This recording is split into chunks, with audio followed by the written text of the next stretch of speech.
It is currently a blizzard, and we follow two kids running in a forest. They settle down at a tree stump.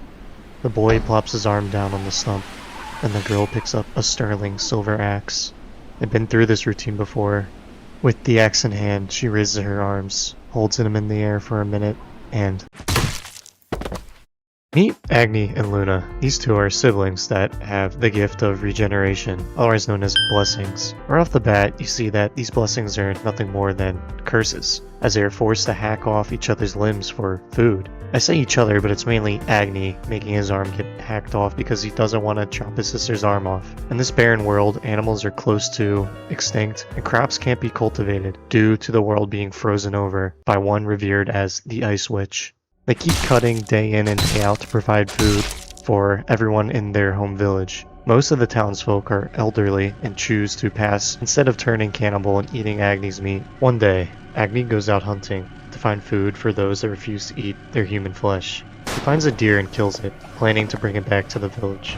On his way back, a carrier plane flies overhead. Feeling all states of emotion, he rushes back to see what's going on. Armed men march out of the plane. They gather all the residents outside and huddle them up. They are appalled that the village is mainly just older people. That's when a man with slick back hair comes out yelling for the soldiers to watch their tone, as they aren't here to gather slaves. The man is named Doma. He introduces himself to Agni. He's glad that there's a younger kid at the village. When questioned, Doma states that he and his crew had an emergency and had to stop by for rations and gasoline after a battle they just fought. Sadly, this would be the breaking point for the lucky moments that Agni had thus far. Just when Doma promises to give Agni passage to Bemherdarg as a citizen, the truth slips out. Doma, we have trouble. We were searching the homes for food and we found human flesh in every single house. Human flesh! These guys are cannibals! People? We're leaving. Withdraw. These people aren't human. Are they gifted in your village? I am a gifted. I use this power solely for the sake of the king. My flame will not be extinguished until death.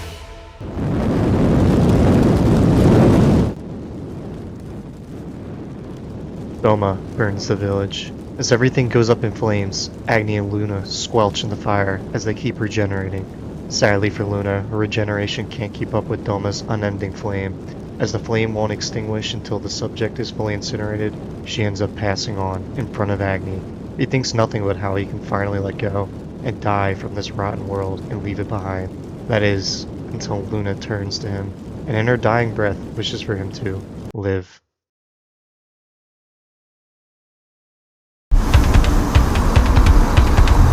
We cut to a caravan holding people chained up, presumably slaves. The vehicle stops and the commander of the crew torments the passengers. He gathers the older people to be executed to lighten the cargo load, as well as the young boy who happened to stare at him. As the captives are being shot dead one by one, the young boy calls out to God.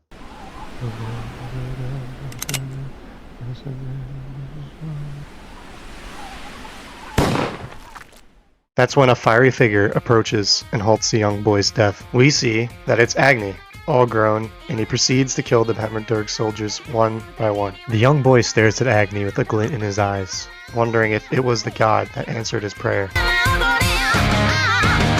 And that marks the end of the prologue. From now on, for the rest of this video, I'm just going to be jumping around, talking about various points of why I like Fire Punch and why I think it's more than just the shock value at hand. I thought it was important to narrate the prologue to show just how absurd this world is and kind of the ideas that Fujimoto messes around with. If you've read Chainsaw Man, you maybe experienced about half the craziness that is within Fire Punch, as he has definitely been a little restrained by his editor. And it is my mission today to prove that Fire Punch is more than just the shock value everyone sees it as. This is a short 8-volume series that I ended up binging in a day years ago. I truly believe that Fire Punch used its apocalyptic setting in a more nuanced way than most other series ever think of. The story's fire is kindled through the heat of the revenge plot that it begins as, but it slowly dies down. Over the course of the story, it takes a backseat as Agni realizes that his revenge on one singular person can never amount to taking revenge on the world, the systems that ultimately led to his demise in the beginning of the story. But I'm getting ahead of myself, as that's ultimately the journey that Agni goes through to get to that point. So let's start with something else.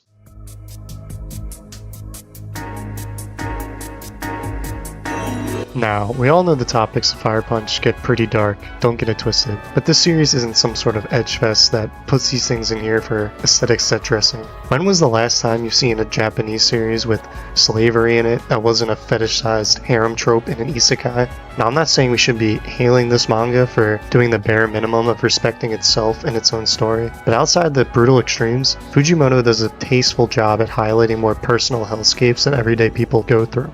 Take Togata for an example, the movie-obsessed character that meets Agni wanting to film him for their film project, a film depicting the last footage of humanity. Togata is a quirky character whose persona is a masking lie of their true self. Always wanting to direct, it wince at the idea of ever being the one on film as an acting role. And as the film, or, the story progresses, we are let in as the audience as to why Togata acts the way they do. Through their confession with Agni, we learn that they suffer from immense body dysmorphia, truly despising the form that they are born with. Togata breaks down to Agni, asking if they could stand the version of himself that is there right in front of him as a man. This world in dire constraints doesn't even allow the time for self-discovery, so it seems selfish to Togata to even be hung up on who they want to be. What once seemed like a quirky gimmick to the super immersed director, it's now a deflection to have the spotlight never touched on him, as the pain of his image is too much to bear. This is just one character in the series, albeit an important one, but rarely will you ever see a shonen manga host a transgender main character. For most people, the appeal to Fujimoto's work is his care to research the real-world interpersonal problems that day-to-day people go through. We see it now with the grossly misinterpreted male sexual abuse story that is Chainsaw Man. No topic is too much for him to explore, and it's oftentimes more heavy to read than any gore or sadistic form of torture displayed in the story. Sun is another unfortunate case study where he was trafficked, tortured, and enslaved at a young age, turned into a human battery for the gifted powers that he possessed. Despite all that, he kept on living because of his run-in with Agni in the first chapter of the story. Through his prayers to God and the coincidence of him being saved by Agni, he now has this twisted image that Agni is a god. The state of Sun's headspace and well-being deteriorates rapidly. He starts going off the walls, committing heinous crimes, all for the sake of his god. It's a tragic tale of his solace taking too much control over himself, leading Sun to be far too attached from reality. He never had the proper upbringing to know how to act on his own, and instead follows a fake icon that he made up in his head.